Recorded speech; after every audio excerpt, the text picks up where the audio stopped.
So in this video today we're going to go through an exercise to do with transformers, and so it's the EAL Science and Principles Transformer exercise. All level 2 learners must do the exercise, and it's the 2-08A assignment. And so what we have here is the actual rig that you would normally be doing the actual assessment on. But because of current situation, I'm going to do a demonstration of the rig and then explain how to do the assignment, and then you guys will do some calculations and fill out the paperwork as well for it. I think this is an important assignment for you guys to do because you get to see how we use a voltmeter and an ammeter, and so hopefully me doing this video will give some of you some idea on how to use those and understand a little bit more about transformers. So this is the transformer assessment rig, and so let's just go through the rig itself. So we've got the main incoming supply here, we've got our 30 milliamp RCD, and we've got the 6 amp circuit breaker. We have the actual transformer here. Now it's already labelled up on here. It says this is the primary side, this is the secondary side. So straight away we can see that this is a step down transformer because the primary side is a small cable and the secondary side is a much bigger cable. So that tells me straight away, as I look at it, that the primary voltage is going to be much higher than the secondary voltage, and the opposite, with the current is going to be much smaller in the primary and higher in the secondary. So that's just one of the ways to identify it. We have this this box here. Now what this box is it's got all of the connections for the transformer in here with various leads and things in it, and it's a way that we can conduct the experiment and for a place where you guys can take your measurements, or in this case I'll take my measurements. We then have two sets of loads here. So we have 3 lamps here and they are 50 watts each, and then we have 3 lamps here and they are 35 watts each. So for this assignment I'll be using this ammeter. So it's just a clip-on or a clamp-on ammeter, so we can use the actual clamp-on for actually measuring the current, but it also can be used to measure the voltage. So if we just put this round the cable, so that will measure the current, whereas we can actually change the figures, change the dial, and then we can actually measure the voltage as well.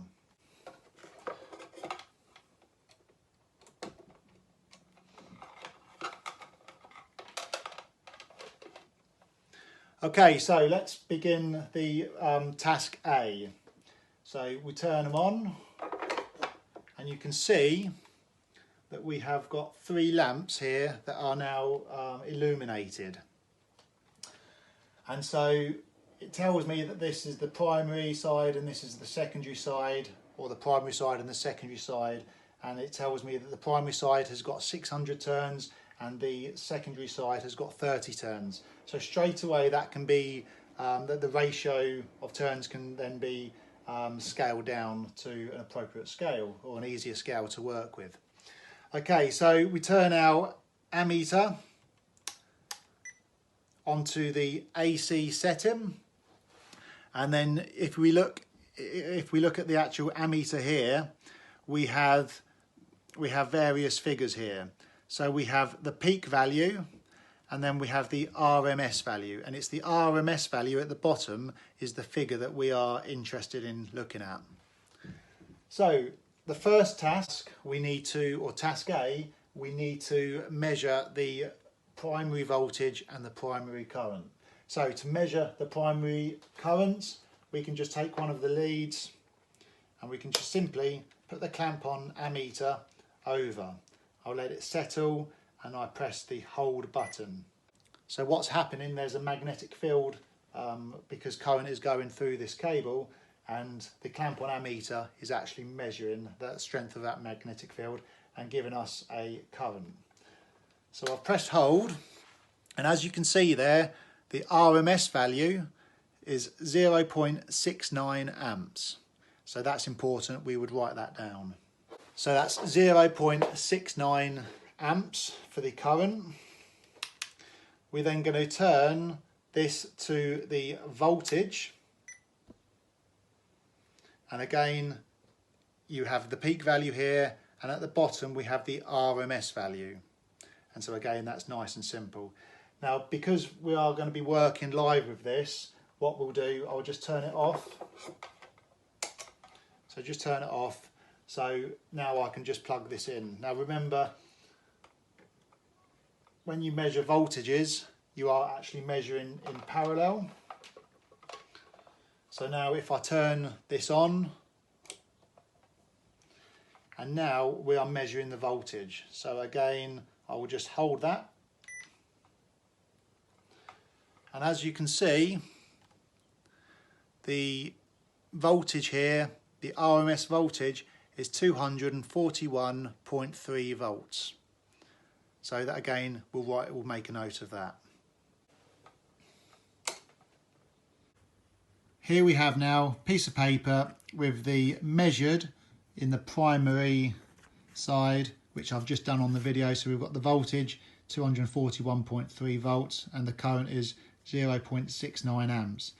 That's also 690 milliamps, but for this we aren't going to use the milliamps. We go back into its base form in amps.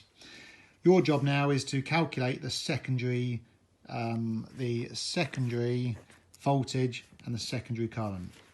So again, we've got a formula that you should be aware of for transformers, and that is what we have: VP, which is voltage in the primary, over voltage in the secondary, is equal to the number of turns in the primary over the number of turns in the secondary. Now that is also equal to the current.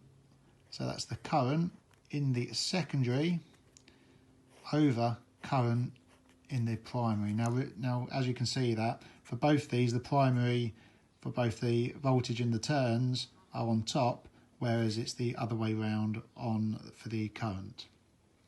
So to measure the voltage, we can just simply use the voltage, we can just use this equation here. So again, I'll just make a quick note of it. So VP over VS is equal to NP over NS. Now, what I do on here, I'll just make a little box here and I'll just write down the things that we already know. And so what we do know is that we know VP. Do we know VS? No, that's what we're looking for. Do we know the number of turns in the primary? Do we know the number of turns in the secondary? So we've already know that the voltage here is 241.3 volts. We don't know this one, that's what we're calculating. But we do know that the number of turns in the primary is 600 and the number of turns in the secondary is 30. So now we want to break that down. We want to make it into an easier figure to work with. So I could just put this in the formula, but it would make it a little bit more typing on the calculator. So I'm just going to break this down. So straight away I can remove that ratio down to 60 to 30, just by 60 to 3, just by removing a naught off each side. And then I can now also reduce that ratio. And so we want to find a number that they both go into, and it looks like 3 goes into both numbers. So 3 goes into 3 once, but 3 goes into 60 20 times. So that now becomes a ratio of 20 to 1, a much more easier number to work with. So again, showing all calculations. So I'm going to write this formula out again. So we have 241.3 volts over VS. Now, the way I do this, you could just write VS in there, but I like to put X, but it doesn't really matter if you put VS, that's fine. and that is equal now to the number of turns in the primary, which is 20, over the number of turns in the secondary, which is 1. So now we need to find x. So in this case, a simple calculation like this, we can simply just cross multiply. So we can multiply x by 20 and 241.3 by 1. So that gives me 20x is equal to 241.3 times 1. The next thing we need to do is we need x on its own. Okay, so we can, to get x on its own, so that's 20 times x. To find x on its own, it's simply, we divide this side by 20, therefore we must divide this side by 20. So by dividing this side by 20, that gets rid of the 20, but we must remember to put 20 there. So then, just on your calculation, now x is 241.3 over 20. So x is equal to, let's just put that in the calculator. So we have 241.3 divided by 20 equals 12.065 volts. So that could be rounded down or rounded to 12.1 volts, whatever it is. But that looks like that's the correct answer.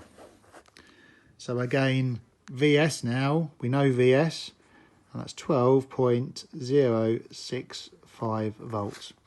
So what we've done there, we've actually calculated the secondary voltage. So that's task A, voltage completed. So now we need to work out the current. So the current, so this time, if we go back to the formula, we now know VP and we now have a figure for VS. Remember, that's measured, this one's calculated. We know the turns in both the primary and the secondary, and we know the current in the primary, but we don't know the current in the secondary. So that's the next thing we need to work out. So I can either use that combination or I could use that combination. It doesn't really matter. Whichever one you want to use, it doesn't matter. I think for this one, I will use this combination. So we won't use the turns in this one. So again, I write down the things that we know. So that's VP. We know VP is 241.3 volts. We know VS is 12.065 volts. That's me being stupid. We have the number of turns in the primary and number of turns in the secondary, which was 20 to 1. But this time we also have IS and IP. Now we know IP is 0.69 amps. And this is the one that we need to work out. We need to work out IS. So I apologise. I'm going to rewrite this out again because I was running out of space straight away. So I apologise for that. So I've wrote down the figures again here. So we've got 241.3, 12.065, both voltages. We don't know the IS, that's what we want to find out. And we know the IP because we measured that straight away.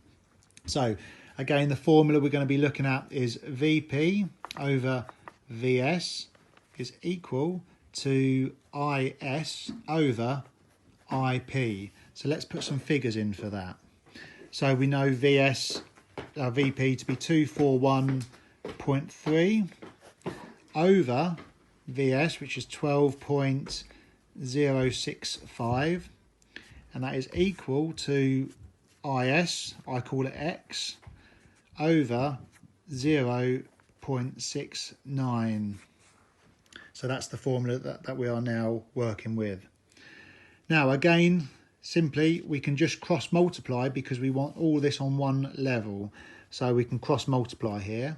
So that would be 12.065x is equal to 241.3 times 0.69. And straight away you can see that is all on one line. The next thing we need to do is we could work this out, but I'm not going to. I'm just going to follow through the through this and do all the calculations at the end. So this time that's 12.065 x is equal to 241.3 times 0.69. So we want x on its own. So we divide this side by 12.065. We must remember to divide this side by 12.065.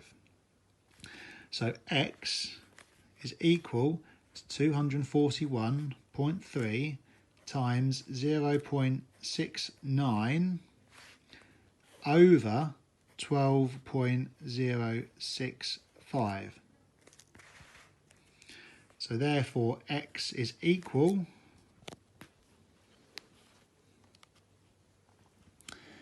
so that's 241.3 times 0.69 over 12.065.